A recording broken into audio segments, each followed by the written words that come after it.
quietly. This will be quite an event. Will be a time like you've never had in your lives, America. On July 4th, join President Donald J. Trump and his wrongly accusiest friends for an all-star Pardontennial celebration. Featuring appearances by Dr. Bill Cosby, Harvey Weinstein, Sean P. Diddy. 6 musical artists originally announced as performers now dropping out, many citing political concerns. Singer Freedom Williams is mad about the fact that people are mad at him about this. Country singer Martina McBride writing, "I was presented with an opportunity to perform at a nonpartisan event, but that turned out to be misleading." Rapper Young MC saying, "Artists were never told about any political involvement."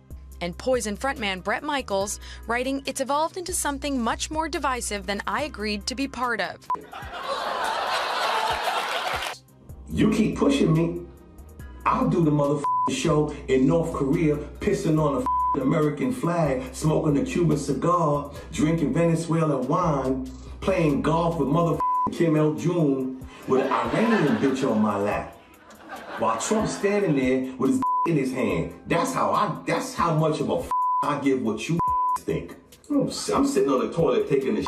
When the public's ratings are negative, you need a little limelight.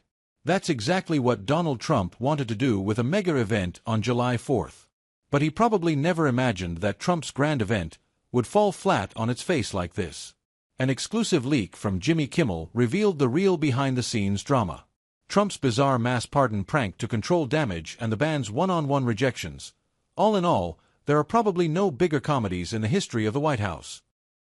Trump's approval numbers, like his testicles, have sunk to an all-time low. They are lower than they have ever been. He is now down to 34%. He has the same approval rating as Paul Blart Mall Cop. The Blart of the deal. Not only is Trump at his lowest point, he's also 2 points behind J.D. Vance.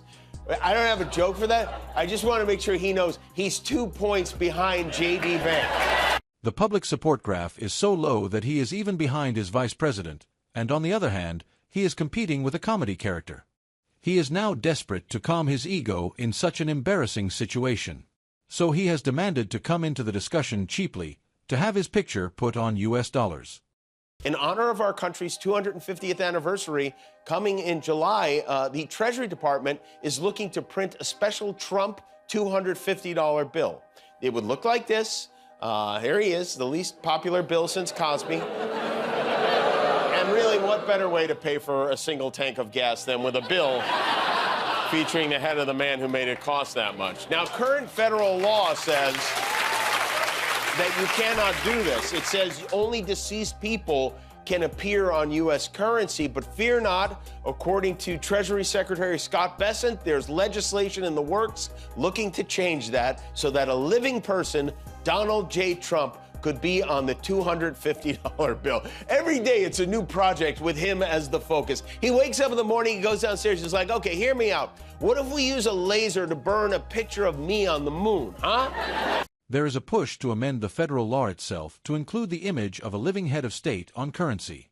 However, the July 4th concert, the centerpiece of this unprecedented self-promotion, has suffered a major setback before it can even be completed. They're also lining up entertainment for what they're calling the Great American State Fair. This is a big concert in Washington on July 4th to celebrate our 250 years, and what a lineup they have. This is like Coachella for bands that hired their cousin as their tour manager. What started as a red carpet dream is turning into a total nightmare. The guest list was supposed to be legendary, but now the biggest stars are vanishing faster than we can track them. The listed performers include pop duo Milli Vanilli, one of whom is dead, pop duo CNC Music Factory, another of whom is dead, Morris Day and the Time, minus lead singer Morris Day, and minus the Time. They refused to be part of the event. Young MC, minus Young MC, who also refused to be part of the event. And the Commodores, minus the original singers from the Commodores, and minus the new singers from the Commodores, who backed out today, too. But the situation is now so deplorable that even those who were hired as alternatives are quitting their jobs. But all in all, the real scandal happened elsewhere, The way the whole incident is reminiscent of that historic deception by 90s pop duo Milli Vanilli is the biggest insult. Don't worry, Bret Michaels, Flo Rida, Vanilla Ice, and the guy from the Cracker Barrel logo tooting on the jug are in. So far. We'll check back on that tomorrow to see if they're still in. What a mess. Milli Vanilli, or whatever's left of Milli Vanilli, put out a statement saying they were never asked to perform and would not be taking part in the concert. The statement said others using the name Milli Vanilli that appear on the advertisement should be considered a tribute band with no association vocally, musically to our sounds and songs. But how can someone pretend to be Milli Vanilli when Milli Vanilli was pretending to be Milli Vanilli? Far from the real thing, they couldn't even get a duplicate version of a fake band.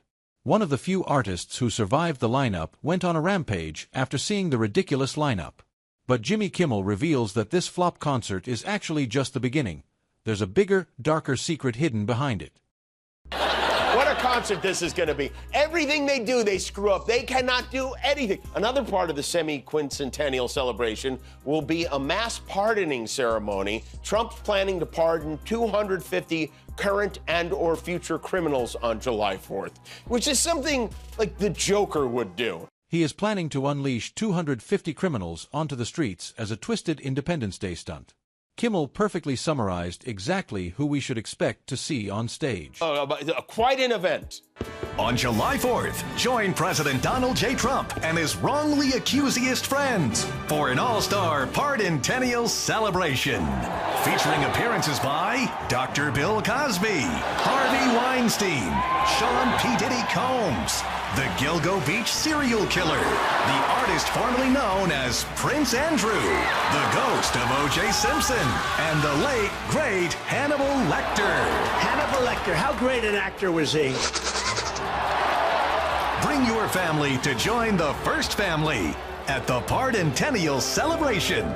Donald Trump reportedly organized a massive 4th of July celebration in an apparent attempt to distract from his record-low poll numbers. Instead, the event became a nationwide source of ridicule. From the bizarre proposal of putting his face on a $250 bill to plans for granting pardons to 250 offenders in a single move, the event was filled with controversial ideas. Trump also arranged a patriotic concert, but it became so contentious that even performers such as a Milli Vanilli tribute band and Young MC reportedly declined to participate. Late-night host Jimmy Kimmel exposed what he described as the reality behind the spectacle, bringing even more attention to the controversy. Critics argue that the situation has reached a point where governing the country feels more like a low-budget reality television show than serious leadership. In these unusual and chaotic times, many people feel that late-night comedy programs are doing a better job of highlighting the truth than traditional news outlets. If you believe truth is stronger than deception, subscribe now.